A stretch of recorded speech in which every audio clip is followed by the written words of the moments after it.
Whoa, we're live. It's working. Boom. All right. Sorry. I was Hey, going on. All chilling, right. All man. right. We're officially live. I know this is live, but I'm sure right now many people are probably gonna catch us on a later view. So, real quick, my name is Evan Turner. This is Mr. Rory Bratter. We are two judges for the lockdown trick battle. We want to do a quick recap video, really, kind of going over what we have seen through these last couple 3 weeks of battles. Boom. All right, sorry, cut that Hey, out. These last 3 weeks of battles have been crazy. We got one more round coming up this Saturday. That is Saturday, May 2nd, and it's going to be crazy. The semis and the on. We are down to our final four. So we might have a couple of the competitors actually jumping in and doing some of their thoughts, but we'll get there when we can get there. Anyways, Mr. Bratter, how you doing? I'm doing great, man. Just like you, I'm super excited for Saturday's battles, man. Ethan versus Daniel, Brandon versus Braden. I'm really looking forward to both of these battles, and even not even just the top two, but who's going to take third place. And I think it's been quite the build up. I feel like each week it's gone up in intensity and gone up in skill level, and I'm just really excited to see what they're going to pull off on Saturday.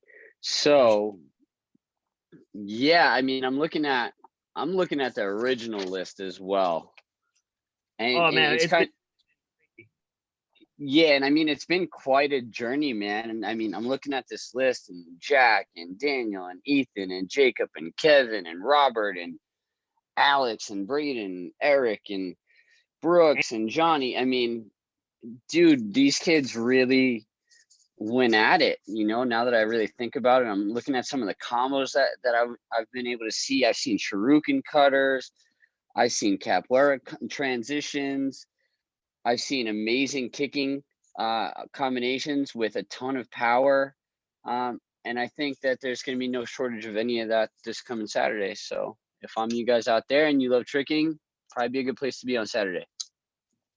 Oh, for sure. I mean, that's the thing too. Is it's been really cool to see some of these competitors who they have been competing against each other multiple times throughout their lifetime in creative and extreme events or traditional and sparring. But to see them come into a tricking only battle and see the mindset that they've taken and how they've developed not only that competitor mindset, but at the same time, I think there's been a lot of respect shown.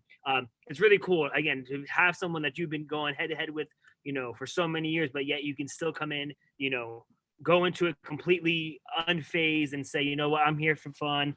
I'm here to show respect to my competitor. But, some of them, like they said, is I'm here to bring it. I think my favorite quote so far is Braden said, this is my house and I'm not going anywhere. I was like, ooh, that's big words right there. But he's backed it up so far. Absolutely, and it's kind of interesting because like I know that all these kids kind of compete against each other in like their XMA rings and their creative rings, and the funny part about it is like there's some amazing trickers that have tried to do NASCA in the past, and they just weren't great forms competitors. But if you put them in a trick battle, it's like it was their own world and nobody was going to touch them. You know what I mean? So I like the fact that they have this platform that they don't have to worry about the whole chop, punch, and yelling like madmen and choreographing a form and all that. They get to do, this specifically tricking. And I think that's bringing out a lot of personality in some of these athletes. Oh yeah, definitely. Um, yeah, I was going to say is, and it's cool because you can see that they have that forms mentality because some of them have came in. You've seen some set up even with some finishing with right, punches or right. tricks. So you can definitely see that forms competitor in them. But like you said, I think for many of them, this is their first true tricking battle. But it's cool to keep that same martial arts mentality, even though they're doing tricks only. But it's I think we can all agree that it is a form or a branch now of martial arts is having those tricks because Absolutely. some of these boys and young lady, I mean, they do some hard kicks too. I mean, they weren't just in there doing flips. There were some strong kicks. I know just last weekend we had, I think the trick for me of the week was the jackknife Jack, hyper. the hyper. Oof, yeah, that was mean. Pretty nuts. Yeah, that was mean. And it came out of nowhere. And I think, especially like in a trick battle, if you can surprise people, if you have that element of surprise where you go like, oh, wait, what was that? You grab people's attention like that. And that's definitely something that, for me personally, I used to try to do in trick battles is I wasn't necessarily thinking about the combos that I felt like everybody else was going to do. I always went in with the mindset of I need to be different. Um, for instance, like I had a really big battle against Andy Lee one time, Oh yeah, and the Kung Fu yeah, Wushu battle. and that's really funny that you said that. So like literally in my preparation going into the battle, what I was thinking is everybody's expecting me to do wushu against him, and everybody's expecting him to do wushu against me. And I kind of just threw that idea out the window. And I was like, no, I ain't here to do wushu. I had to do wushu my whole life. Like I'm here to battle, So I think that, understanding how to stay disciplined in your strategy and executing your strategy that day and kind of making the battle your own, that's something that I feel like these guys are, over time going to learn. But for me, like getting back to my point was I always try to be different. So I knew everybody wanted to see this wushu battle. And I was like, I'm going to throw a huge power move at him right off the gate. I'll go first. It's cool. I think I went touchdown, crowd awakener, hook was my first, Mhm. all I did, And as much as I love Andy, I could see something. I could see he was like, "Oh no, that's not what I wanted to do." I could see it, And Beat to a split. yeah, exactly. And then so I saw his combo, and he kind of hesitated on one of his moves in his combo. And at that point, I said, "All right, I'm up one." I said, "So now I'm going to hit him with a nasty combo, and push him to try to step up to it." So Gotcha. he had to execute his second combo. If he didn't execute his second combo, I'm up 2-0. Yeah, that's And that right. And at that point, now as a competitor, I'm just saying my third combo, as long as I execute it clean, it's in the bag. You know what I mean? So there's a lot of thought process that goes behind these.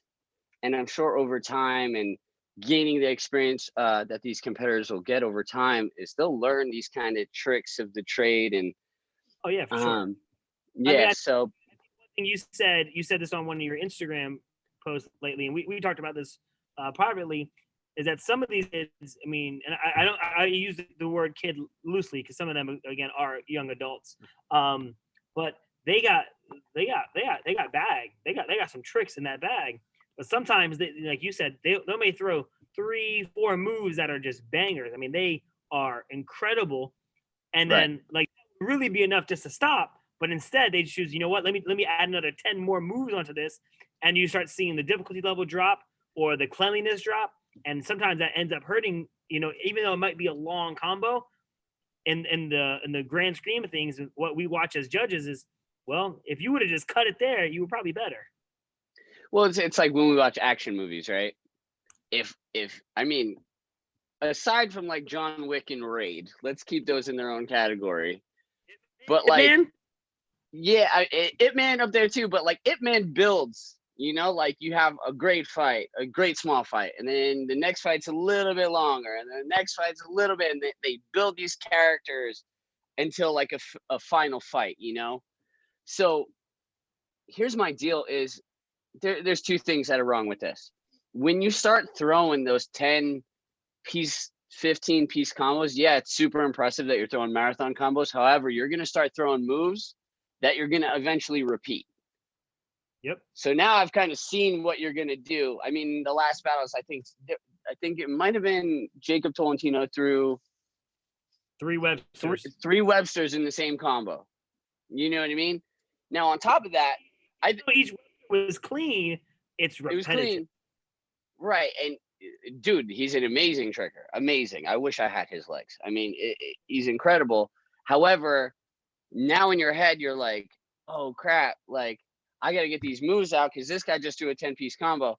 Here's the second problem that I have with it.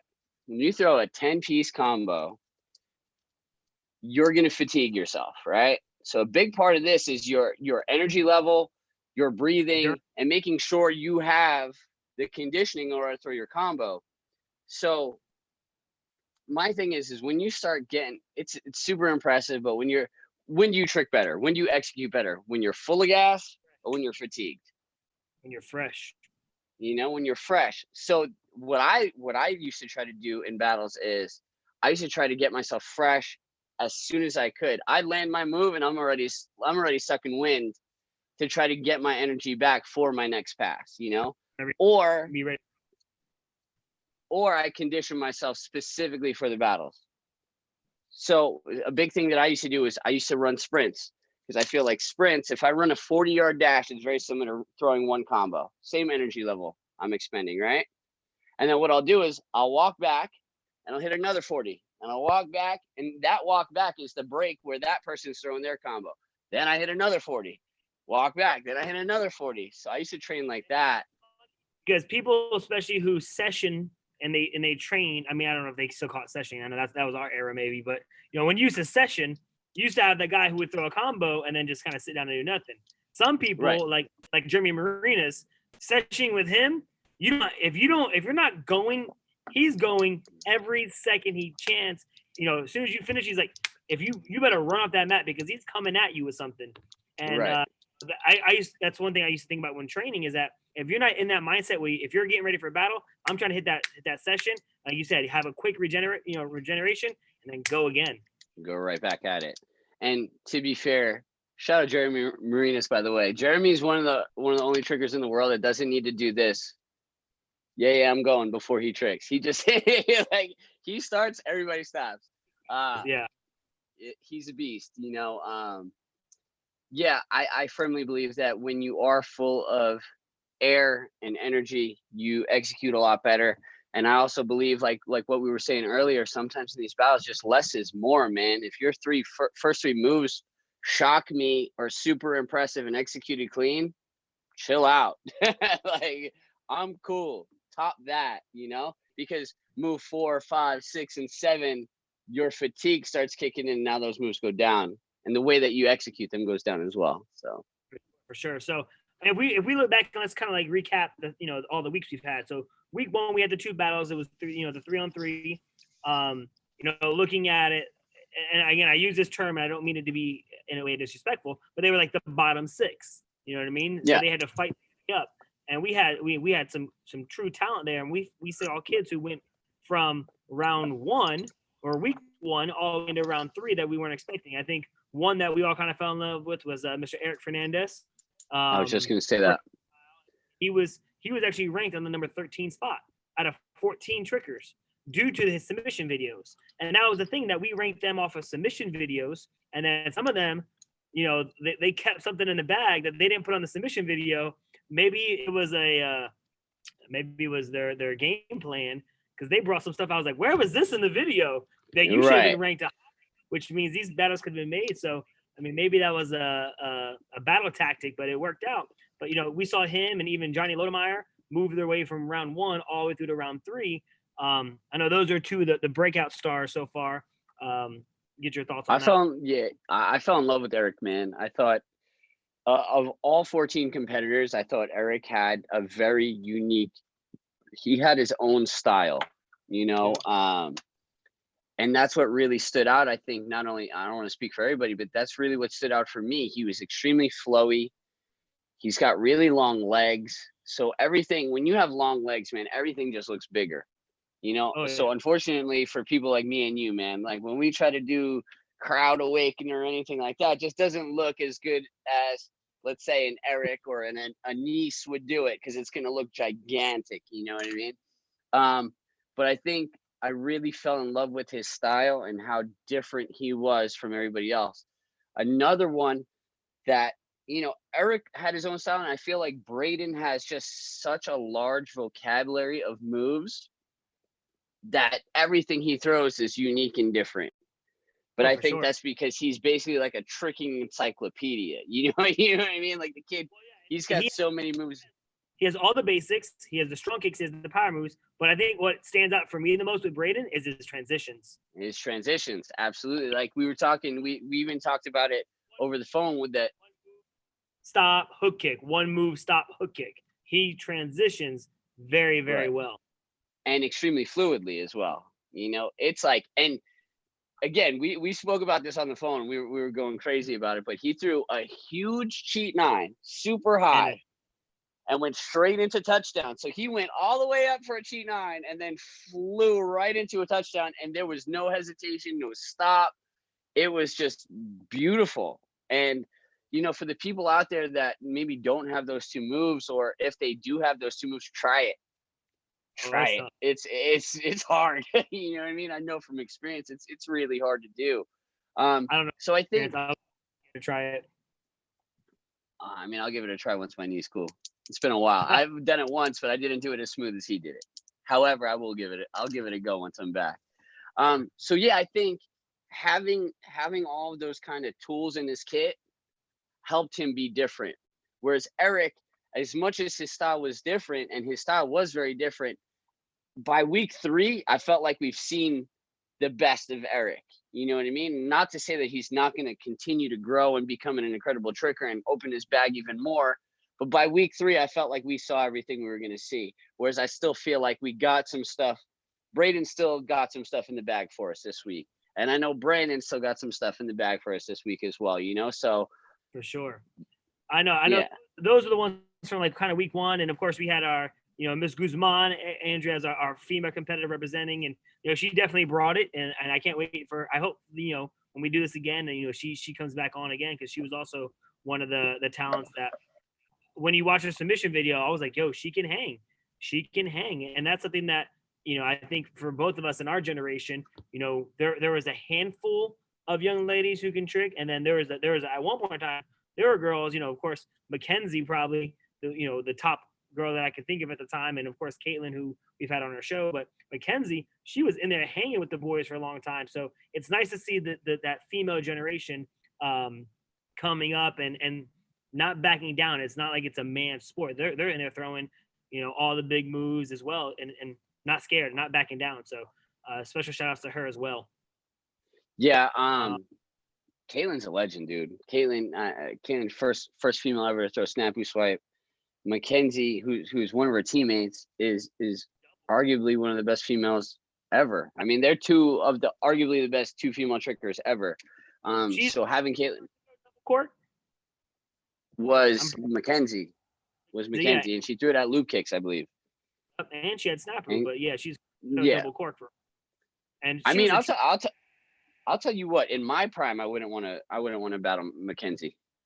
She had moves and she had transitions and she had things that other people weren't doing, because it's not like she had that plyometric power where she was going to jump out of the gym. So she had to make adjustments in order to emphasize what she's strong at. You know what I mean? Phenomenal twist. Right. She had to acclimate. Right. Absolutely. So that Mackenzie's insane, man. I've worked with Mackenzie a few times, and she's a great girl. Caitlin, I've worked with a bunch, and she's a phenomenal athlete, really inspirational athlete, and a heck of a tricker, man. So for sure. No, but I mean, that was definitely dope. And so those are some of the ones who stood out. Of course, this is not to be overlook people that like Michael Raffle. I know he's getting ready for the bow battles to come back and train in that one. Robert was another one. I think Robert has all the big tricks, and I think with some polish to him, I think you really resonate with him. You told him to work on his kicks. He came back in week 2 with some much cleaner kicks. So hopefully we continue to to push him in his training, because I definitely think he's also somebody who can come back and win a competition like this and really battle to the fullest. I'll tell you what, I think I have a lot of confidence in Robert, and I have a lot of confidence in Robert due to I feel like he's got a very strong and competitive mindset. He doesn't like to fail himself, and I saw that in his battles. I think there was one battle where he crashed on a double full, got right back up and ran it and threw it again. You know what I mean? And hit it. I think it might have been week 2, and he really just showed up to play. I think he knew that he had to perform in order to move on, and he did show up, and he was super competitive. But I think that everybody here can use polish. I can use polish. Oh, yeah. You can use polish. There's only one way to go, and that's up. As long as you're consistent with your training, and that a lot of that comes from having a strong mindset, these kids are only going to get better. But yeah, I've got a lot of confidence in Robert. And another one that I wish you would have just saw a little bit more. I had high hopes, but again, I know he's a great martial artist and a great talent, and I can't wait to see him back again. Was Alex Law, because that kid had hops. He had springs. He hit Yes, he that did. school, he had some springs. So he definitely had some Alan Davey vibes to him, and I hope to see him back again. It's somebody I wish we got to see a little bit more of, but again, I know we'll get to see him in another time. I have high hopes for that. So yeah, I'll tell you what. So the thing that really was cool to watch, especially with Alex, was not only the fact that he jumped so high, but he was able to actually go travel in both directions. He twisted lefty and righty, and that's something that I've actually kind of seen throughout in these battles. Is a lot of kids are going twisty left, twisty right, kicking right, kicking left. So that's really hard to do. Somebody that really opened me up to starting to try to do both sides was Jeremy Marinas, actually. I remember it was HKPK World Championships, and he threw in an entire combo that like started in a flare the opposite way, and you would never know it was his bad side at all. Yeah. Like insane. So I think it's really like if you want to really expand your vocabulary for tricking, or even it's something that really comes in handy when you're working on like a movie set, or like, hey, you could do a B twist this way all day, but sometimes they're going to be like, cool, can you switch sides and throw it this way? So it's Yeah, nice to have that ability. You know what I Mhm. mean? So I would advise people to continue training both sides, because it's definitely going to help you in your future if you decide to be a professional performer, a stuntman, or something like that.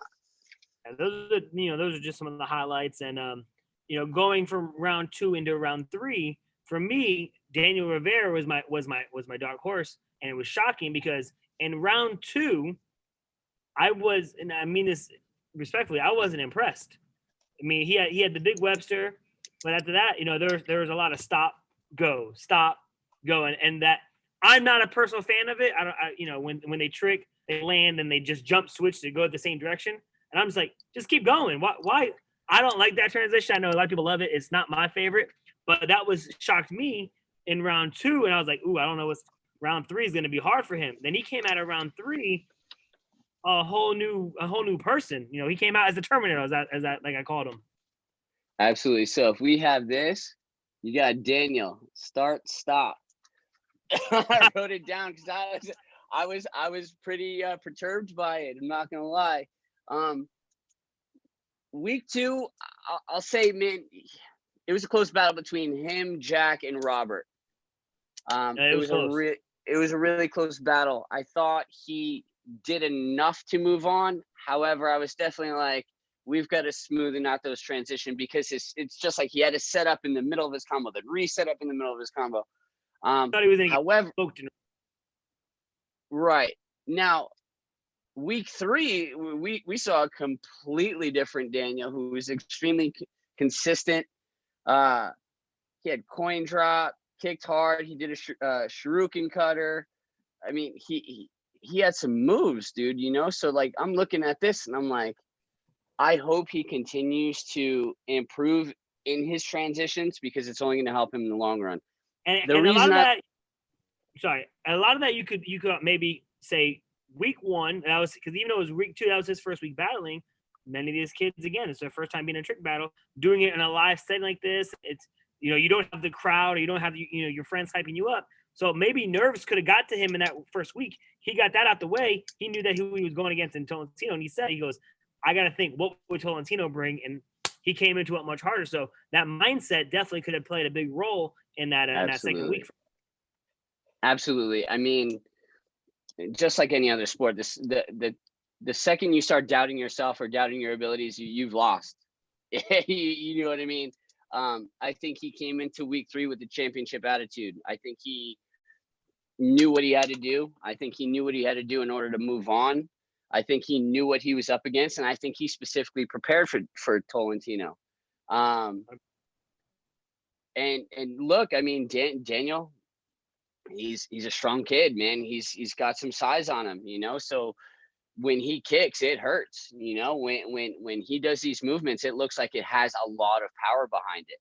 So for me, when I look at, as a performer for many years out of high school, as a professional athlete, like we've got to keep ourselves in a certain type of shape because we're in front of audiences. You don't want to.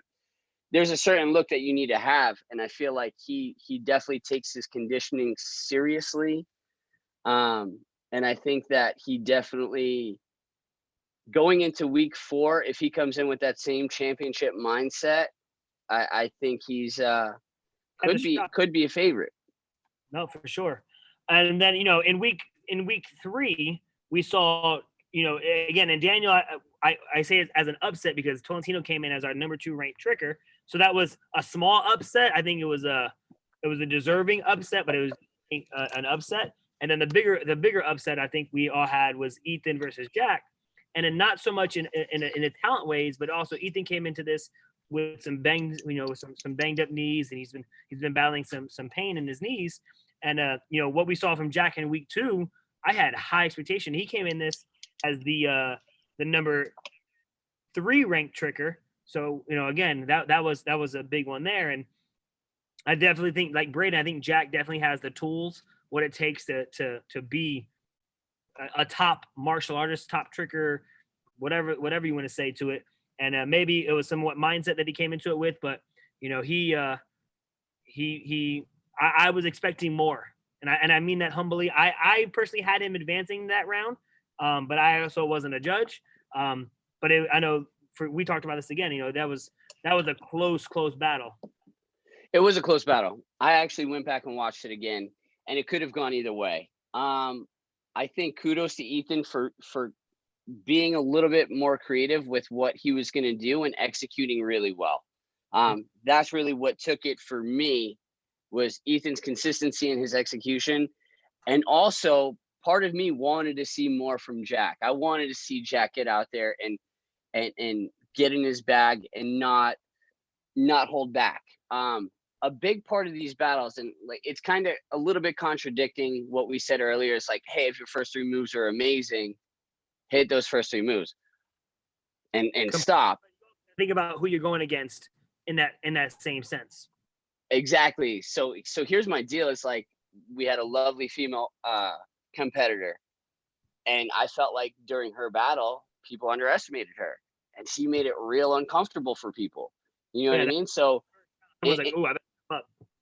Right. So I think that people got to go into this, not every trick battle I go into, I never look at the other person and go, I'm better than him. I'm going to take it easy. I got it. Yep.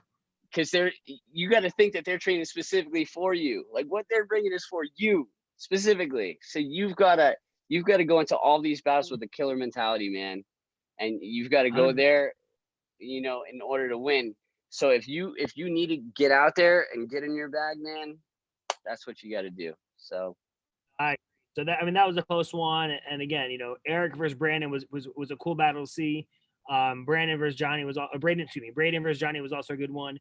But look into our final 4. We got Ethan versus Daniel, and then we got Brandon versus Braden. As judges, I don't know, we should necessarily say our picks and our predicaments.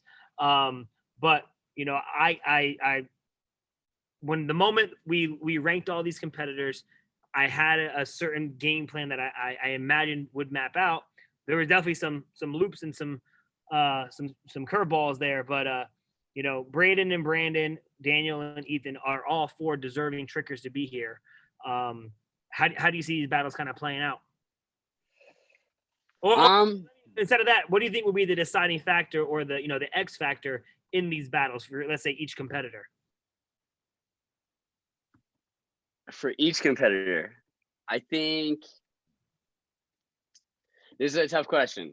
No, I think Ethan does need to continue doing what he's doing and trying to be different. I think we've got 3 other competitors that are powerhouse trickers. Daniel, good martial artist, kicks really hard, is consistent. Brandon, amazing kicker, kicks really hard. You got Braden. I wrote down he's the encyclopedia of tricking.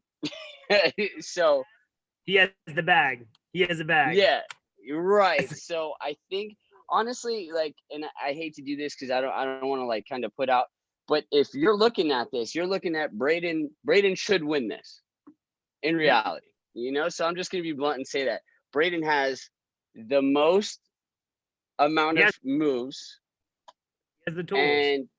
and has been consistent, has creative combos and a ton of style. So in my opinion, if I'm competing in this, I'm preparing for Braden. Even if I'm Ethan and I know I'm going against Daniel, I'm still preparing for Braden. That's what's something that's going to be different about this round is that we're going to have 4 battles still. So Ethan and Daniel will battle first. The winner will move Right. on. They have to not only have, let's say, 4 passes prepared for Daniel or for Ethan for that matter. They need to have another 4 prepared for either Brandon or Braden. So you have to Right. literally have, let's just say 16 different combos laid out because you don't know who you're going to end up going against, which could make things, or 12 combos. My math is terrible. You could have 12 combos prepared. And then we talked about, not being repetitive. What could hurt somebody, let's say that Braden moves on and he goes into the next round against Daniel Ethan for first, but we just saw him throw crazy and then he starts repeating himself in the next round. That's going to hurt him. Now, it's different if it's the next week, but we're talking about back-to-back battle. Back-to-back battles. Bring it, which is going to be a unique thing that, for our battle, that we've been able to create here on this online live concept. This is something we haven't really seen. We don't really see that often where you see somebody going very next round at the next, to the very next person in a bracket style. There's some time in between or whatever. This is going to be pretty much like you just finished your pass, catch your breath, because you got a whole new competitor that you're going against. Right. Absolutely, man. And it's kind of like, how brackets work, when you go through a tricking bracket, it's like, yeah, you get past the first round, but like stay loose because you're coming back. You know what I mean? So I think it's good experience for all the competitors, especially to have to come back and have to earn it. And it's also forces them to be creative. Now, what I will say is, so when I was running the Red Bull Throwdown tournament, I think it was our last year, Tim Conkle actually came to Throwdown. And I remember Jefferson Lewis coming up to me and he goes, "Hey, that kid's writing down his combos." And he was literally there with a notebook writing out his combos so he wouldn't repeat them. Write them out, guys. In a nice way, he is a karate nerd, and I mean that in the nicest of ways because he is very methodical about his training and his competing. So again, more power, and I agree. I think there's a lot of power to that. I mean, I can tell you, I've tricked with Sesh, and Sesh is that way.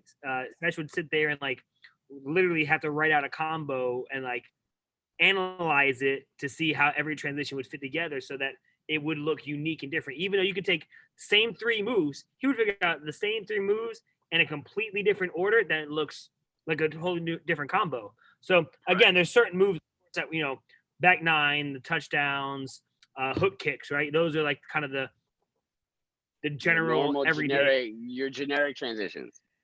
Or like an X-Men, it's your chop punch, you know what I mean? Like that's your kind of like your chop punch. So seeing how you can take that, and again, sometimes a sloppy double full or double cork for that matter, and someone who just has a huge cork round, but it is clean and executed, makes a difference. I mean, Anise was probably the best known for that. He would come out and do, double flash. Like you said, he won the battle with just come out and just flash kick. And his flash kick is just so far beyond what anybody else could imagine doing. Even though you throw 20 moves, he's going to say, you know what? Here's this one flash. What do you got? What? That's it. I remember it like it was yesterday. It was the Dreadnought Gathering in NYC. He was battling Ryan Remfer. Shout out Ryan Remfer. And I remember Renfer went out and did this crazy combo, double cork at the end. It was nuts. And Anise went round off, flash kick. And it was the craziest flash kick I've ever seen in my life. Just a full extension, folded his body in half. He was still going up. It was insane. And literally. Danny Graham, Anise, Jeremy, as the 3 amigos, they definitely took that battle mentality, and they were known for coming out. And you could do, I know they battled Guthrie multiple times, and Guthrie has every power move known to man, and they would be like, you know what, jackknife, and that pushed Guthrie to up his kicks, To go which train, go do train kicks. Absolutely. his kicks up to become, one of the greatest to ever do it. So it's cool to see how the battle mindset, even though you are competing, it helps you to become better in training if you are preparing for an individual who has, like a Brandon, who has everything in your bag. Brandon, who has all the power moves, but if his cleanliness can be there for 2 or 3 moves, he can easily oust, Braden and move on to the final. So it's definitely going to be interesting. I was just gonna say the same thing. Just because Braden has the most vocabulary of tricking movements doesn't mean that he's unbeatable.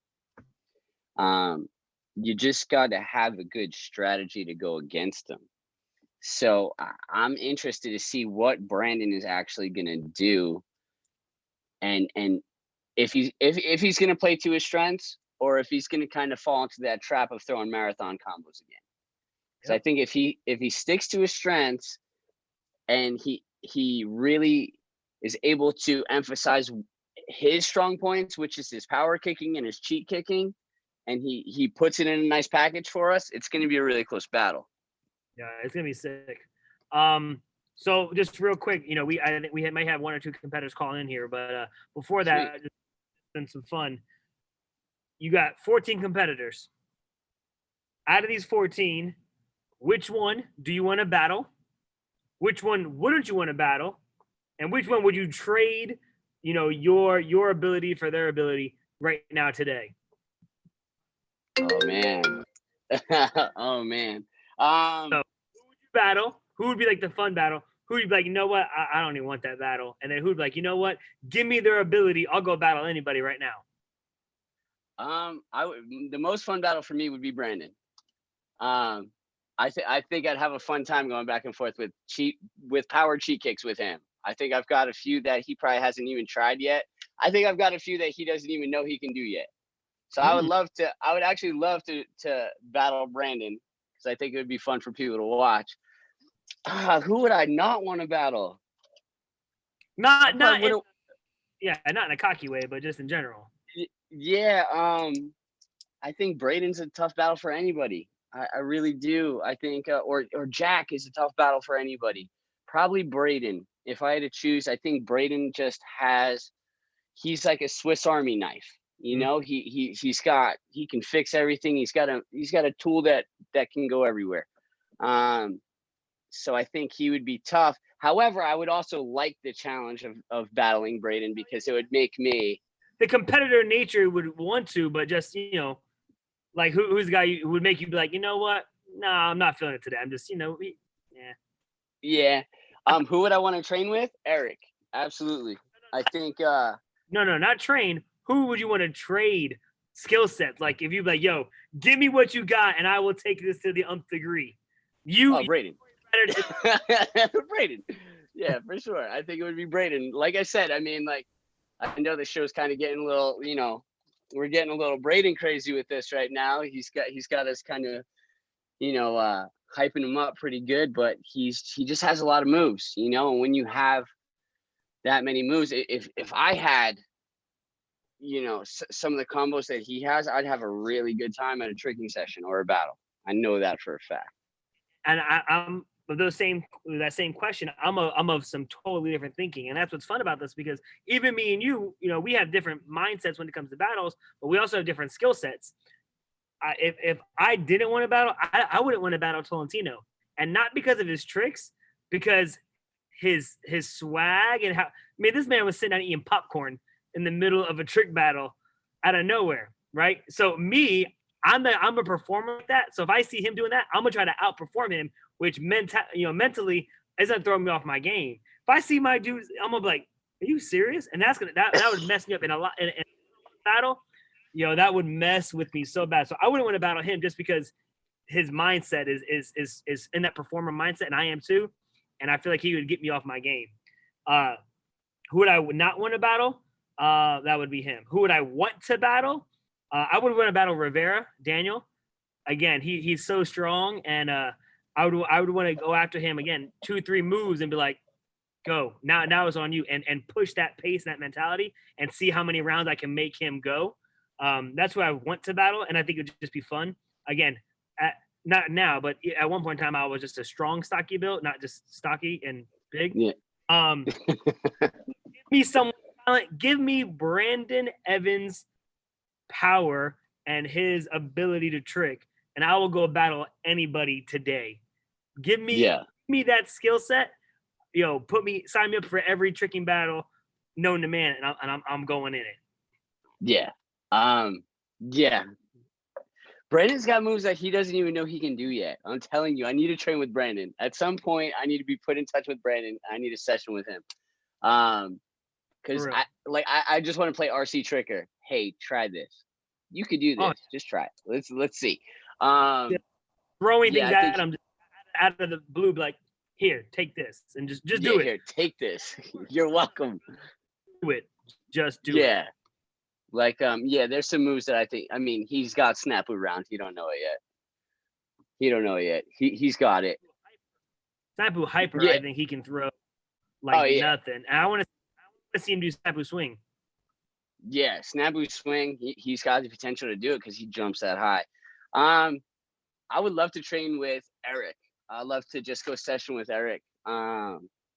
I really liked his style and like kind of his ground movements and how he changed levels and how smooth he was. So I actually love training transitions. And a lot of times I tell all my students this too, is a lot of times you go into a tricking session, it's like doonch, doonch, doonch, and dubstep. And it's like, and I tell my students all the time, like, you should really train to different kinds of music, because sometimes you need to slow those transitions down to understand them. And sometimes it doesn't have to be 100 miles an hour the whole time. You're actually showing more control by slowing stuff down. I think Eric has a really interesting style, and I would love to just, session with him, vibe out, and see how I can help him. So Eric, if you hear that, I know you're in Phoenix. I'm trying to train. I would, for me, if I could go and trick with one of these guys, not right now because my knees would hurt too much, but in my prime and them today, definitely between Jack and Braden.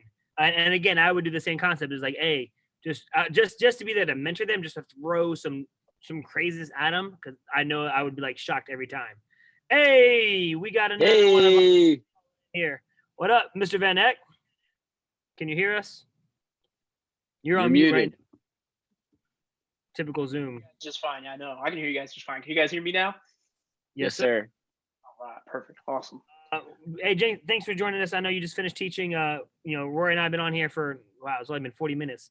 Just recap what we saw throughout all the rounds and kind of what we look forward to. I'm going to jump into this right heavy hitter. This is something we just did. It would be pretty fun. All right. You got 4. You can either out of all 14 competitors, the one person you want to trick with, you want to go train with. The one person you want to battle would be fun. The one person you wouldn't really want to battle, and if you could have their skill set today, who would you trade places with? Oh God, that's so hard. Right into it. I think firstly, I'd have to say I really want to trick with Tolentino.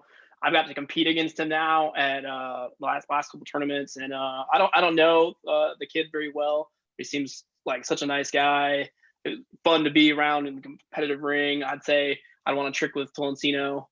The skill set that I wish I could have now would definitely be Braden Meyer, because he's got like some of the cool stylistic tricks that I wasn't really like exposed to a lot. And so like after I'm getting older now and I have other priorities, I'm not tricking as much. I still love tricking, and I'm still picking up new skills. It's not something that is in my main focus. I'm not Mr. Bratter over here doing live shows every week or whatnot. I'll be 35 in a month and a half. Believe me, I'm not tricking like that. But I mean, I admire you and look up to things like that. I'm like, man, if that guy's not slowing down, I can't be slowing down. But so I shifted way back. I got who I'd want to trick with, the skill set I want now, the person I probably wouldn't want to battle. Hey, what's up? What's up, Ethan? We'll Can you hear us? Stay on. Don't log off. We're gonna jump into you in a second. Give me a second. All right, Max. So who wouldn't you want to battle? Who I wouldn't want to battle? you? Not saying you wouldn't win a battle because of the competitiveness, but which battle Yeah. scared Like, you- Um, you way? probably say it would be interesting for me to battle either Daniel or Brandon because we have a similar like power style. And I've tricked with Brandon. Actually, I've battled Brandon before at Alabama gathering. I forgot about that. I forget who won. I think he probably won too. Actually, I'm not even sure. But I'd probably say Daniel would be probably. I feel like there'd be more like trash talk between Daniel and I because I've like judged him as a competitor and everything. That kid's a powerhouse too. So I'd probably have to see. And then who like thinking back, who has been your kind of like your all-star, shocked you just throughout all 3 weeks so far? Who's been the kind of person where you're like, Oh man, man. it came out of nowhere, or you knew what they had and just Yeah, my favorite so far like that, the like kind of dark horse favorite. I don't know because like you guys are saying Brandon was like your dark horse. I've known Brandon for a good while because he's from this area. And the reason I say he was the dark horse just because he's not as big as known as some of the other competitors in the tournament. Tricking wise, I know he had it, but compared to someone like an Ethan even or a Daniel or a Tolentino or a Myers who compete on the national circuit night in and night out, he's not as or world champion in his own rights, but he's not as known probably as some of these other competitors. That's why I said he was a dark horse, not because of his tricks. When I watched it, like, dang. No, for sure. I knew what you meant. I'd probably say my crowd favorite or like the favorite that I didn't expect is like probably Eric because like I've seen Eric trick. I've like taught. Actually, ironically, Eric reached out to me like 2 or 3 years ago because I did a XMA seminar back in Pennsylvania from his like original school, and I didn't realize at the time like he was getting ready to quit, and like his instructor was like, "No, I'll just try the seminar." And because he told me, I'm not saying this to like make myself look better, but he told me he's like, because of your seminar, you really opened my eyes to trying all these new things, and now he's in Arizona with the Jonases, and I was like, oh wow, that's a crazy story. And I never really like paid it too much mind, and then like watching him trick now, like seeing like how much he's grown, I'm like, wow. I think like even just following him the last 2 years, like every time he posts a video, there's like not major improvement, but there's major improvement from video to video, and it's like a couple days between each other, a week between each other, and I'm like, I never progressed like that. I was like, I'm awesome. Oh, I suck today. I'm awesome. Oh, I suck today.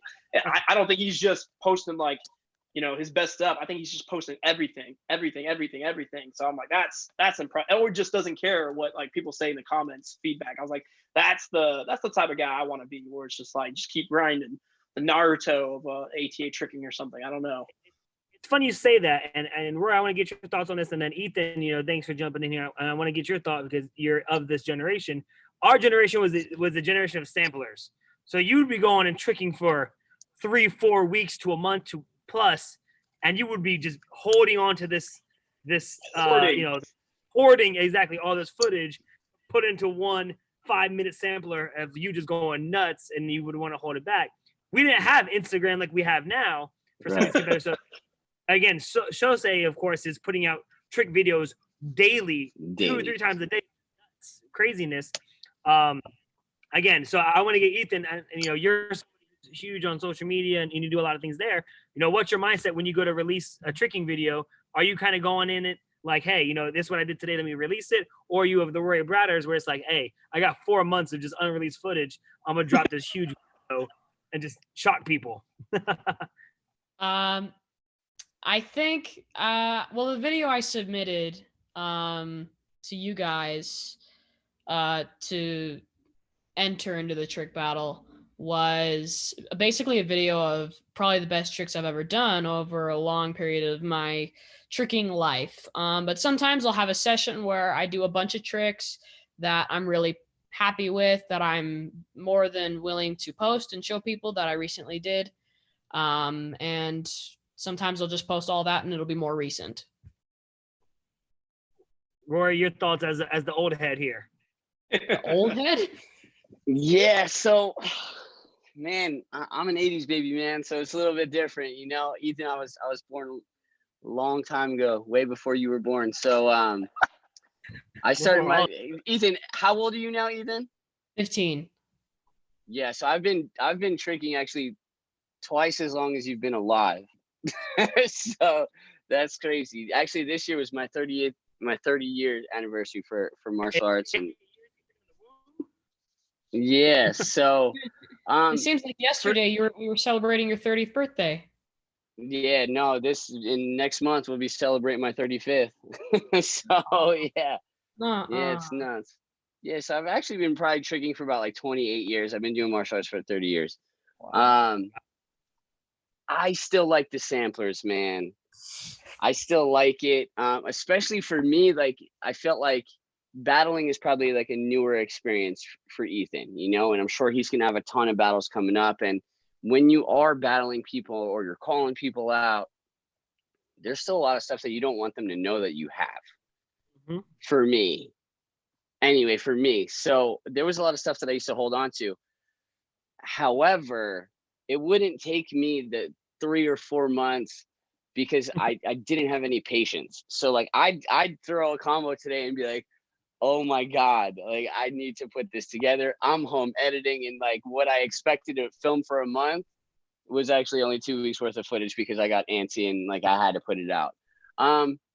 I like samplers because you kind of get more of an understanding of the athlete themselves, their personality, the way that they train, how they are in the gym, what's important to them when they're training, what they like to train a lot of, and what they don't like to train a lot of. So I feel like when you watch a sampler, I learn more about the athlete rather than the social media kind of personality, if that makes And any sense.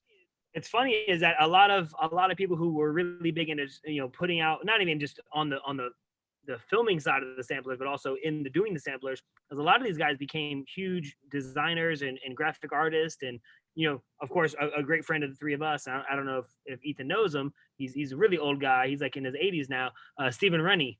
He was I thought he passed, the guy. but I'm glad he's still He's with just us. a ghost. He's just a ghost. He's out in like Thailand now. He had all the major tricks, but he had the eye, and he filmed. Then he took that and became a wedding photographer and videographer and editor. And again, a lot of that came from editing karate samplers and music. And it's crazy to see just how well versed some of these martial artists and these trickers have taken his skill set and they developed into so much more. Real quick, Ethan, we don't, we're gonna stay on here for about another 2-3 minutes. But you're in round 4. You've had some real close battles. What's your mindset right now going into this round against Daniel, who I didn't realize you two were such great friends? So that's what's it like battling a good friend like that? It's exciting. It's because we can be really, really mean to each other and say personal stuff without actually getting offended. Ozzy do that all the time. Absolutely. Non-stop. We're used to it. But it's really fun because I've known Daniel for quite a long time. I first saw him at Fall Nationals.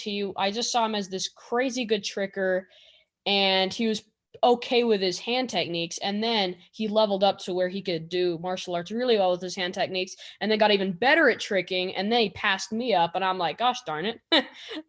And now I'm battling him, so it's frightening, but I have my strategies. Nice. And that's something that is just going into it with that mindset. Go ahead, Rory. How's your knee doing? It's okay. I've been doing so much more therapy on it than I ever have before because this means a lot. These battles mean a lot to me.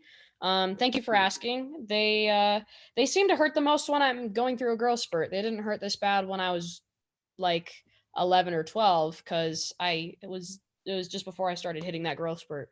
And now that I'm happy you had a growth spurt so late, I'm You're talking now kind of going through the pain. So I'm just kind of waiting for myself to just stop growing.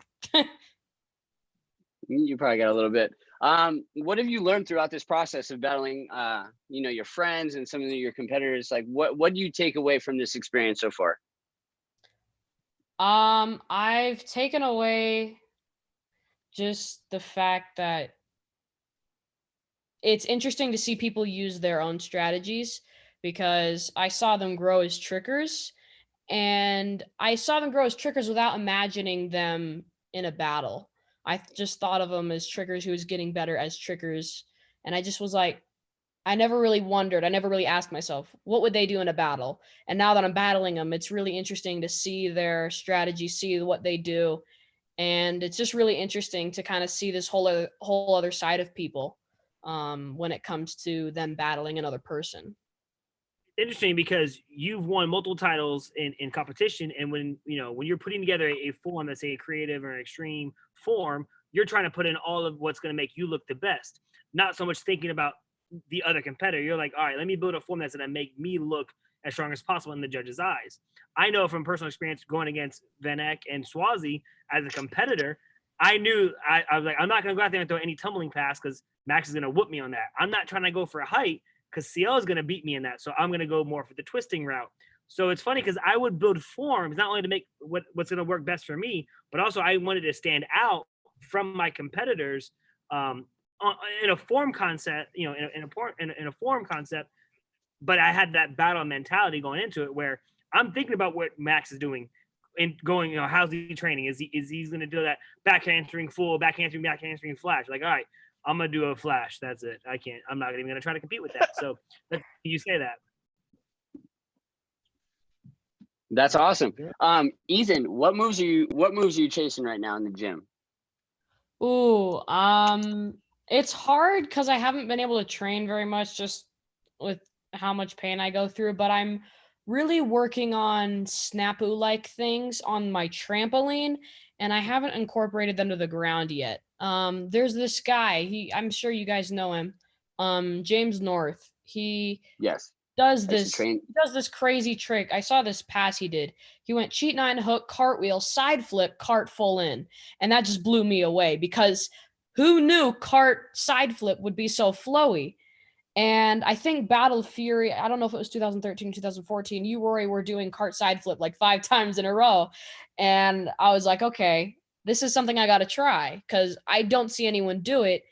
And it's something maybe it's something I can incorporate. I tried it once in my basement and landed terribly, hurt terribly, but I'm not going to give up on that because when I feel light on my feet, it's still something I'm willing to put into a combo maybe. That's awesome. That's awesome. James North used to be dropped off at my martial arts school in Boston at least once a week to train all day. Yeah. So me and James go back. That's awesome. Good stuff, man. So if it goes your way, Ethan, you got you versus Daniel, and then you can end it with Braden or Brandon. Not to put down either one of them. Which one would you want to see in the finals between those two? If you could handpick, would you rather go against Braden or would you rather go against Brandon? I think I'd rather go against Braden because he has a lot of variation. I always knew he was an insane tricker who could do these insane tricks, but seeing him battle made me see made me see the things that I didn't even know he could do. So now I'm like twice as scared. And so I want to see what he's going to do in the finals to see what he's going to pull out his hardest, whether it's something different or something common. Nice. That's respect. Max, real quick, what's your predictions? Not necessarily, this is maybe how you're going to judge, but of course, but all things play out in your head. What would be the outcome you predict? All things going the way, I predict it would be close those ears. Right. Ethan, I know you're gonna have a hard time with Daniel, man. I'm thinking, I hate to say it, I like Ethan. I like Daniel too, but I think Daniel's power is hard to touch unless you really play with the other side of like tricks, in my opinion. That's all I'm gonna say about it. But I think it's gonna be hard for you to whoop Daniel. I think Daniel's gonna take it, and then with Braden and Brandon, that's the one that's like so challenging to me because I know Brandon has power for days, but I also have tricked with Brandon before. He's thrown most of the stuff that like I've expected to see him throw. So I don't know what else he has left. Braden, on the other hand, I've seen just from following him on social media, has a crap ton of stuff left. That's just, he could just go the super stylistic route, not even try to compete with Brandon on power. and I think Braden would beat him because he has more flow. He has more variations. Braden's got insane power, like the hyper jackknife that he threw. That's a trick I've been chasing for years. My hip like explodes every time I try it. I'm like, oh, I'm good at jackknives. Why can't I do that trick? But I think it's gonna be Daniel and Braden in the finals, and I think Braden's gonna take it all the way. That's me personally. Nice. No, much respect. I agree. I think it'll be a hype battle. I think No, Ethan, you have to say I'm gonna win.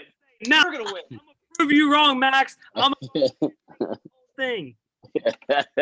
I'm sorry, man. I don't know why I'm looking for from a judge's perspective, but I don't know. I see those guys and they make me jealous with all the stuff they do. I mean, No. Braden can do all this stuff and Daniel can use his legs like little trampolines and do like a triple Webster if he wanted to. No, it's definitely gonna be some good battles. So Ethan, last question for me. What do you think are your strengths? My strengths? Yeah. Ooh. I would probably say kicks when it comes to the other competitors. Jacob Tolentino can probably do. I mean, he blowed me away with his combo B twist to cheat 10 and then side swipe TD dub, and that was I think that was the first cheat 10 I had seen. But Brandon also has crazy awesome kicks. So I think when it comes to like spinny kicks, like backside 10s, pop 7s, that's probably what I have as my biggest strength. But now that Brandon's got me in that and Braden and Daniel have got me a difficulty, I'm now going to have to resort to being more creative and different and unique with moves that people don't often see. I agree. I might copy you a little bit. Okay. Fight him. I got to remember those old lessons that you were teaching me. I would man. say this, and I think we said it a lot of times for Eric, and I think it kind of applies to you here, is do your game. You know, go into it with a mindset of what you can do. And, you know, that I think I would tell every single one of you, between you, Daniel, Braden, and Brandon, go into it with your game. Know who you're going against. Don't take them lightly, but also don't try to alter your game plan just because of who you're going against. Play to your strengths, do, and, you know, hey, put on a good show. And, of course, at the end of the day, walk away healthy and, you know, hopefully with some money in your pocket. Hopefully with some money. Make it rain. That was Braden. Braden's like, hey, you know, at this point in time, I'm just making money, so it's okay. That was funny. He's already counting the check. Right. But hey, you know, guys, Ethan, thank you so much for calling in. You know, take care. You gotta Thank just you guys. rest up, be ready to battle. Max and Rory, you know, always a pleasure, boys. You know, we got big battles this Saturday. Of course, we'll have Tyler Weaver, I believe, is gonna be back on with us. We'll have Caitlin again, CL, and we're working on one special guest. We're not gonna unveil it into who it is. You know, we kind of told everybody about Rory for week 1 and Caitlin and Tyler, but I got something up my sleeve here. So you got to tune in Saturday for the trick battles happening Saturday, May 2nd. Is the semifinals and the finals. Again, Ethan Feinschreiber going against Daniel Rivera in round 1 or bracket 1. And then in the bottom bracket, we have Brandon Evans going against Braden Meyer. It's going to be fire. It's definitely going to be fire. And then, you know, the 2 winners will go for first and second. The other 2 will end up battling for third and fourth. So we have 4 battles coming to you head to head this Saturday. Tune in live. Make sure you subscribe to the video. And also, shameless plug as well. Don't forget, we have the Bow Battle starting. Bow Battle season 1. Keep getting those submission videos in. We'll be announcing who will be our competitors, and that will be on May 12th, which is a Tuesday. But we need all submission videos in by May 9th. And already it's going to be crazy for the bow battles. I think there's more hype around the bow battles than even the trick battles right now. So trick battles are definitely bringing it, but I think the bow battles are going to just take this thing to another level. We have some young kids putting in videos, and they got some. You might see some. You might see some 8-year-olds whoop up on some teenagers, and it's gonna be fire. Amazing. All I'm saying. I'll leave it at that. That's awesome, man. I'm excited to watch that. Thoughts real quick, and then we'll log off here. Yeah, I'm really excited for Saturday. I'm really excited to see what everybody's been working on all week and kind of what everybody's strategy is going to be. I thought all 14 trickers were amazing, and I'm glad that we're getting down to this final, the finals and semifinals, just to have some kind of closure to like who's going to win this thing. But it's been so much fun judging this, and it's been so much fun, like learning about these athletes. And each week we've learned a little bit more about them, not even just as trickers, but as people. And I think they're very professional young men and women, and I think that they handle themselves extremely well. And that goes a long way, even beyond your skill set. Agree. Max? I can't wait. I can't wait. And then I want to know, Evan, what we're planning for like season 2 of our trick battles. I saw like some snippet of like maybe different like themed battles or challenges for different stages of, this week is who makes the best pop 360 or pop 7, putting the challenge out there. I don't know what you're going to do with that, but I'm excited to see where that's going to go. He's got the master plans. I'm waiting on the team battles. If I said yeah. I would only be talking about my crock pot right now, but no, we definitely have something. We got something big. We're gonna go through some of the weapons battles first, and then we'll come back and revisit the trick battles. And yeah, I reached out to a couple of brands too, so we might be finally get some sponsorship. Who knows? Hey, I was gonna ask you too. Is there any chance that we get this thing? I know you were the original, thought person, influencer behind getting it done in ATA tournaments nationally and whatnot. Do you think we'll ever get back to having a platform like that, or no idea? I don't know. I mean, we took this and we're making it what it is right now. If hopefully the ATA sees this and they want to take part in it, that's great. I'm all for that. Anything I can do to help build the organization. We have decided to also open up some of these battles to non-ATA competitors because it is not a sanctioned event. So, I think we might get some of the top NBL and NASA competitors, league competitors coming in. And, in a realm like this where the judgment is solely based on their skills, and I would say there's no politics involved between us as judges and the competitors. There's no politics, and not trying to stir the pot on the tournament circuit.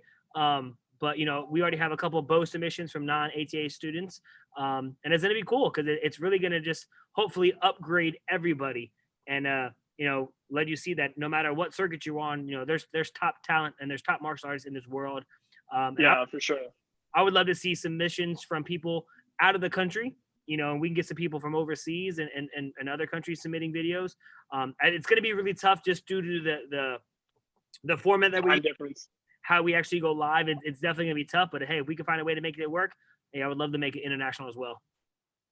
Yeah, no, that's awesome. I was like, when you said, make it bigger, not to like add more time to it and everything, but it made me think of like, I remember like my first trick gathering was actually Red Bull Throwdown with Rory promoting and everything. And I remember I was like, this is what a trick gathering is like. This is so awesome because it was only, Rory- positive.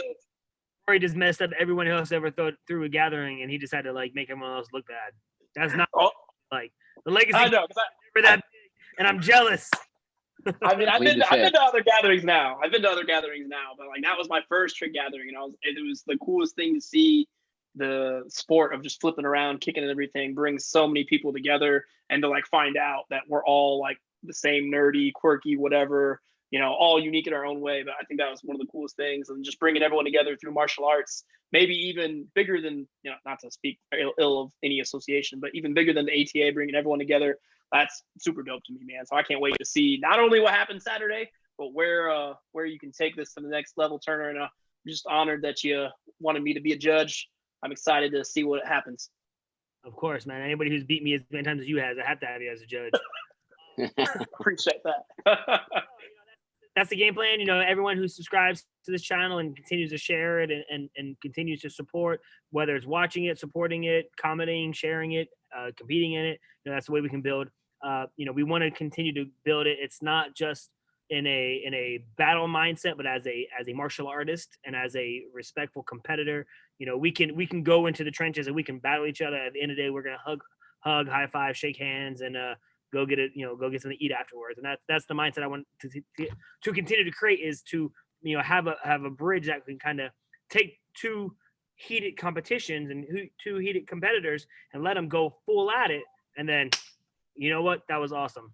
And they come away from it hopefully as friends, as everyone in here. You know, we've competed and battled against one another, and you know, we've strengthened our friendship through competition. And that's kind of, you know, if I could foresee it going somewhere, as long as that is a part of it, no matter what direction this can take, that if that can be, you know, pulled from this, then it's well worth it, and you know, keep it going.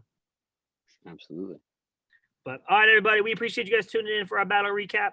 It wasn't meant to be so long, but these battles have been incredible. But the goal going forward is that after pretty much every round, we'll do this. We'll come back on either on a Tuesday or Thursday. The bow battles will be switching. Instead of being on Saturdays, we'll be going to Sundays, just because we have competitors who are also instructing in their schools, and maybe they're teaching, or when the tournaments open back up again, and the you know, the world kind of has some type of normalcy. We want these battles to continue. So even though it is right now happening during this trying time with the quarantine, this is something we plan on keep doing.